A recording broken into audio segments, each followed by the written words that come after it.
Everyone, I am Akhilesh Kumar Srivastava और आज के लेक्चर में हम लोग सुपर पावर नाम की प्रॉब्लम डिस्कस करेंगे लीड कोड पे। ये मैथमेटिक्स सेक्शन की एक प्रॉब्लम है और आइए इसको रीड आउट करते हैं। Your task is to calculate a raised to the power b mod 1337 where a is a positive integer and b is an extremely large positive integer given in the form of an array। तो अगर आपको last मेरा lecture याद हो जिसमें कि हम लोगों ने आयलर-टोशन फंक्शन पढ़ा था, तो यहाँ पे हम उसी आयलर-टोशन फंक्शन का यूटिलाइजेशन करेंगे इस प्रॉब्लम को सॉल्व करने के लिए। तो सबसे पहले हम इस प्रॉब्लम के नेचर को समझ लेते हैं। यहाँ पे ये कहा जा रहा है कि a raised to the power b calculate करना है, but a raised to the power b का जो भी आंसर आएगा उसको मॉड 1337 करना है। यहाँ पे b बहुत ही बड़ी क्वांटिटी है, ठीक है। तो इसको समझने के लिए कि b कितनी बड़ी क्वांटिटी हो सकती है, आइए इसके कंस्ट्रेंट्स को देख लेते हैं। तो यहाँ पे ये कहा जा रहा है कि जो a की वैल्यू है वो 2 raised to the power 31 minus 1 हो सकती है। जो b की जो लेंथ है वो 2000 तक हो सकती है। इसका मतलब कि जो हमारा b नंबर हमें गिवन है एरे के फॉर्म में, उसकी जो लेंथ है वो 2000 हो सकती है। So it's a very huge quantity. Okay, so इस क्वेश्चन को करने के लिए सबसे पहले इसके जो एग्जांपल्स हैं उनको देख लेते हैं। एग्जांपल के थ्रू हम समझने की कोशिश करते हैं। सो a की वैल्यू यहाँ पे गिवन है 2 और b की वैल्यू गिवन है ब्रैकेट में 3। इसका मतलब क्या है कि जो b की वैल्यू है वो 3 ही है। सो अगर हम a raised to the power b generate करेंगे, so this value will be 8। बहुत ही सिंपल सा ये पहला टेस्ट केस है। दूसरा एग्जांपल ये कह रहे हैं कि a की वैल्यू 2 है और b की वैल्यू 1 फॉलोड बाय 0। इसका मतलब क्या है कि जो नंबर बनेगा b दैट विल बी 10 और आप कैलकुलेट कर रहे हैं 2 raised to the power 10, मतलब कि 2 raised to the power 10, इसकी वैल्यू होगी 1024। तीसरा वाला ज्यादा इंटरेस्टिंग केस है जिसमें कि जो b एरे में गिवन है वो है 4 3 3 8 5 2। इसका मतलब है कि जो b की वैल्यू है दैट इज इक्वल्स टू 4 3 3 8 5 2 और आप अगर a raised to the power b generate करेंगे, so this will be equals to 1 raised to the power 4 3 3 8 5 2। आपको पता है कि 1 के पावर में आप कोई भी नंबर जनरेट करेंगे, so that will answer to 1। तो वैसे तो ये इसके जो एग्जांपल्स है वो हमारे बहुत काम के नहीं होंगे, क्योंकि ये जो एग्जांपल्स हैं वो बड़े ही छोटे छोटे एग्जांपल्स हैं।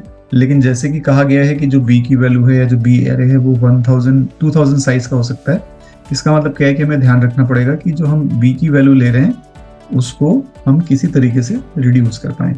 सो आयलर्स फंक्शन ये कहता है, आयलर्स थ्योरम ये कहता है कि अगर मुझे a raised to the power b mod m find करना है, सो इसकी वैल्यू होगी a raised to the power b mod phi m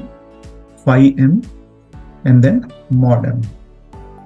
ठीक है, यहाँ पे phi m का सिंपल सा मीनिंग ये है कि हम आयलर-टोशन फंक्शन की बात कर रहे हैं। तो ये जो कोई गिवन क्वेश्चन है उसके हिसाब से हम ये कह सकते हैं कि हमें 1337 जो वैल्यू गिवन है m की वैल्यू मॉड की, इसका मुझे आयलर-टोशन फंक्शन फाइंड करना पड़ेगा। ठीक है, तो अगर हम स्पेसिफिकली इस क्वेश्चन की बात करें तो 1337 के हमें फैक्टर्स फाइंड करने पड़ेंगे, क्योंकि या फिर हम इसको स्टेप बाय स्टेप चले कि हम ये फाइंड कर लें ये प्राइम है कि नहीं है।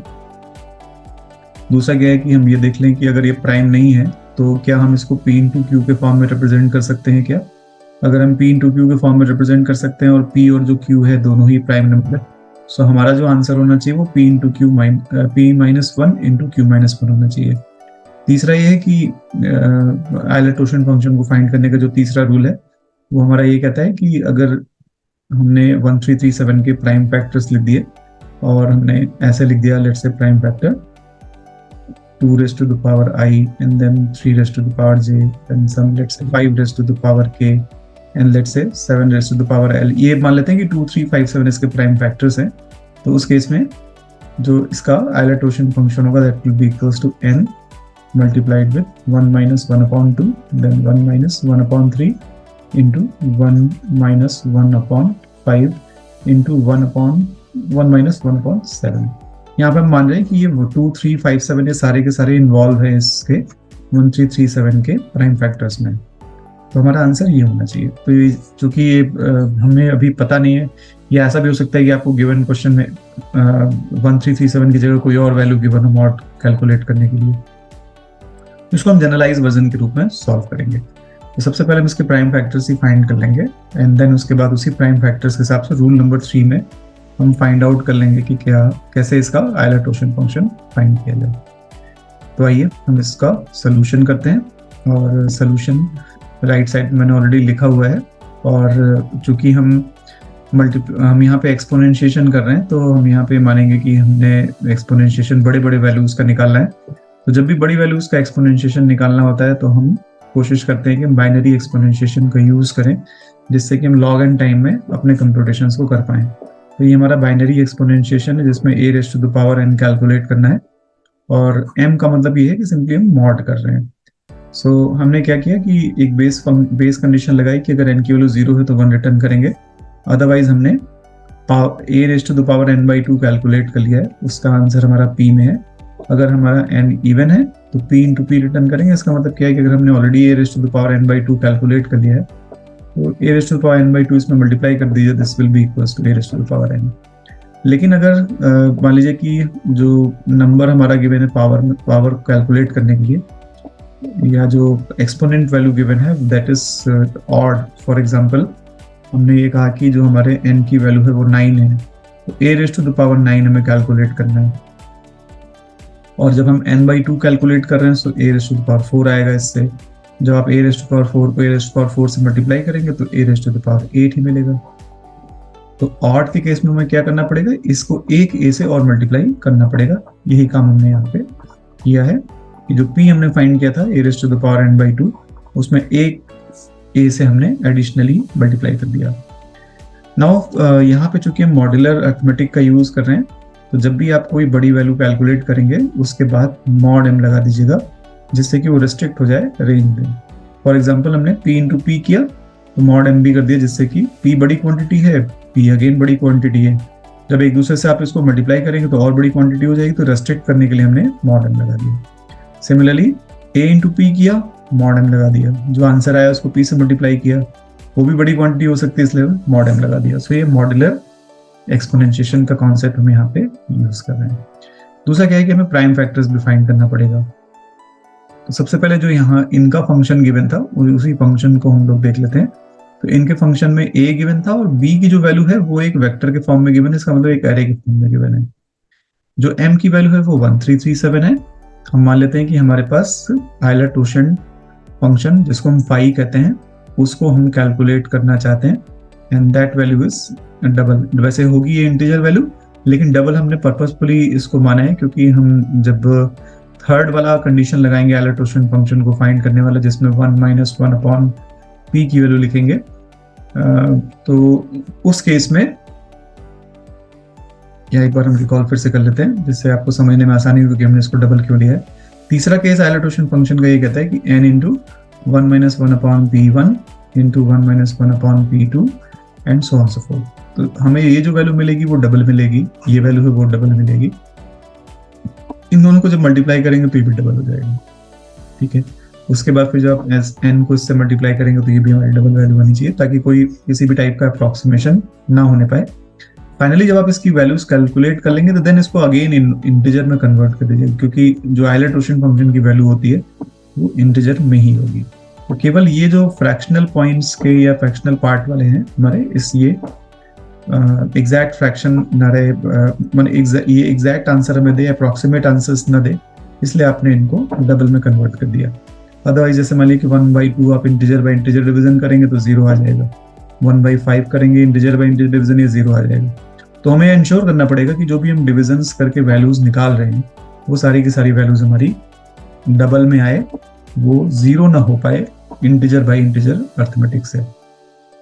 तो हमने यहाँ पे डबल ET5 मतलब आइलर-टोशन फंक्शन जिसका नाम फाई होता है, तो हमने इनिशियली जो रूल 3 कह रहा है कि अगर हमें m का आइलर-टोशन फंक्शन निकालना है तो m इंटू आप मल्टीप्लाई करेंगे 1/p1 1-p2 and so on so fourth, जितने भी प्राइम फैक्टर्स इसके मिलेंगे। जैसे फॉर एग्जांपल हमने कहा कि 1337 के जो प्राइम फैक्टर्स आ रहे हैं 2000 p1 p2 p3, 3 prime factor मान ले जाते हैं, तो आप कहेंगे ऐसा। सो this will be the Euler-torsion function. तो इसमें जो भी p1 1 minus p1 1 minus 1 upon p1 1 minus 1 upon p2 1 minus 1 upon p3 जो मल्टीप्लाई हो रहे हैं वो m के साथ मल्टीप्लाई हो रहे हैं। तो इसीलिए हमने इसका इनिशियलाइजेशन कर दिया है m के साथ आइलर-टोशन फंक्शन पाई का। इसके बाद हमने ये प्राइम फैक्टर का एक वेक्टर लिया है और एक फंक्शन से हम प्राइम फैक्टर्स निकाल रहे हैं सीवा-पिरोथिनस कॉन्सेप्ट से, और जितने भी इसके प्राइम फैक्टर्स आएंगे उसको मैंने pf नाम के वेक्टर में स्टोर करा दिया है। सो pf नाम के वेक्टर में स्टोर कराने के बाद हमने क्या किया कि ये वाला पार्ट कैलकुलेट किया। ये ग्रेजुअली या step by step he perform होगा।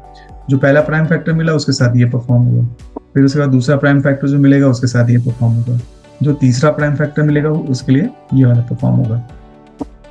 हम यहाँ पे अज्यूम कर रहे हैं कि हमारे पास प्राइम फैक्टर्स रिपीट नहीं हो रहे, जैसे कि फॉर एग्जांपल हम ऐसा मान लेते हैं कि हमारा प्राइम फैक्टर ऐसा आ रहा है। सो 2, 7 और 11 हमारे 3 प्राइम फैक्टर हैं। हम 3 के 3 टर्म्स यहाँ पे इन्हीं को P1, P2 और P3 मान लेंगे।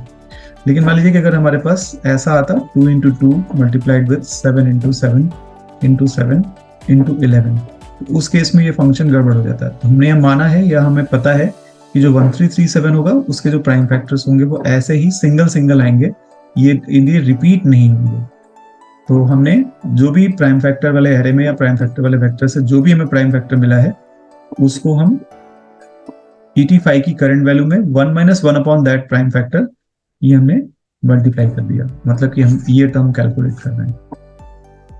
जब ये हमारा आइलर-टोशन फंक्शन जनरेट हो जाएगा तो हम क्या करते हैं, इसको इंटीजर में स्टोर कर लेते हैं। अभी हमारे पास एक डबल वैल्यू थी, इसको हम इंटीजर में स्टोर कर रहे हैं। तो इंटीजर 5 का मतलब क्या है कि हमने आइलर-टोशन फंक्शन की इंटीजर वैल्यू निकाल ली है।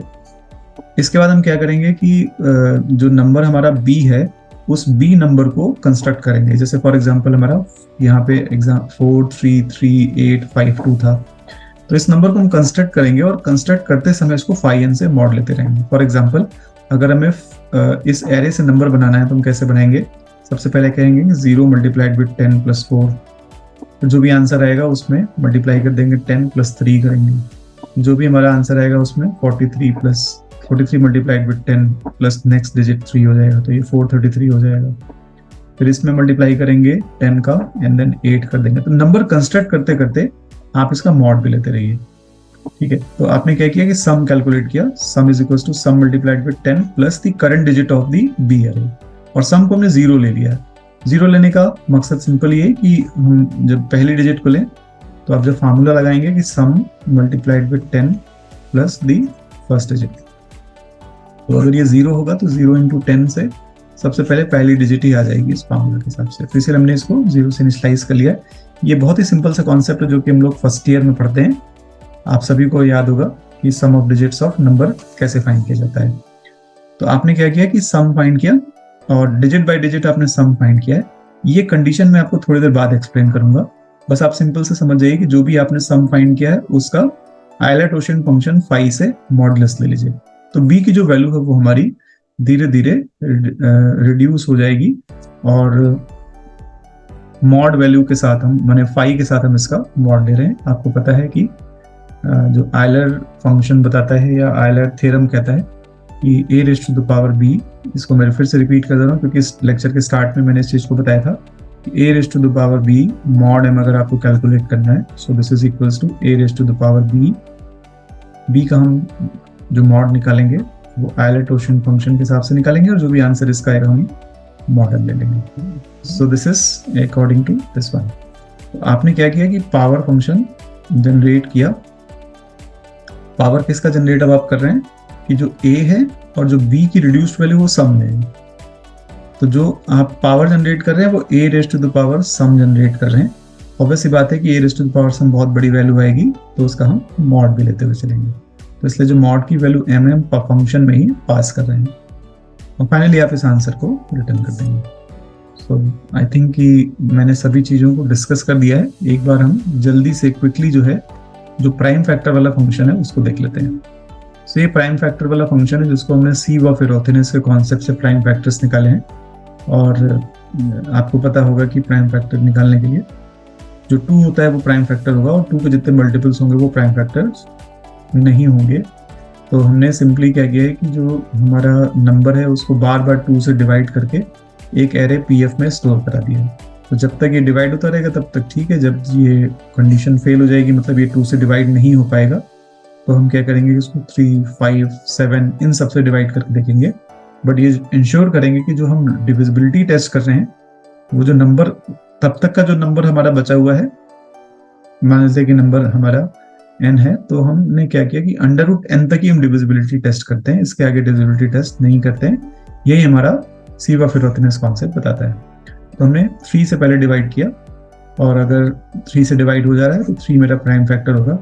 फिर नंबर को फिर फर्दर रिड्यूस कर देंगे n equals to n divide by 3। तो जब तक ये 3 से डिवाइड होता रहेगा हम उसको डिवाइड करते रहेंगे और स्टोर करते रहेंगे प्राइम फैक्टर वाले एरे में। और इसके बाद हम 5 नंबर को पिक करेंगे, लेकिन ये इंश्योर कर लेंगे कि जो हमारा डिवाइजर है, अगर मान लें कि डिवाइजर i है तो i into i is less than और इक्वल टू n। इसका मतलब क्या है कि i इज लेस देन और equal to under root n। तो हमें जो डिविजिबिलिटी टेस्ट करनी है वो अंडर रूट n तक करनी है।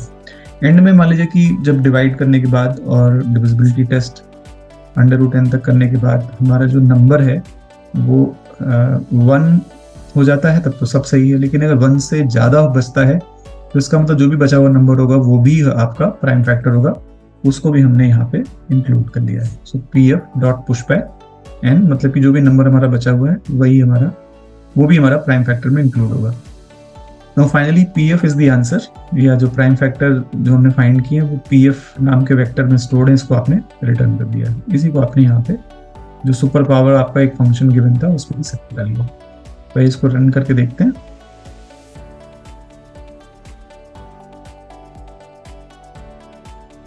तो आप देख सकते हैं कि जो इसके सैंपल टेस्ट केसेस हैं वो एक्सेप्ट हो गए हैं,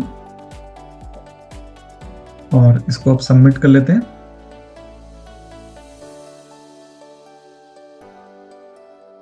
तो यस, आप देख सकते हैं कि ये इसके सारे के सारे जो टेस्ट केसेस है वो पास हो गए हैं। So we have solve this problem beautifully. In the next lecture, we will take some more problems related to the Euler-Torschian function. Thanks for watching this.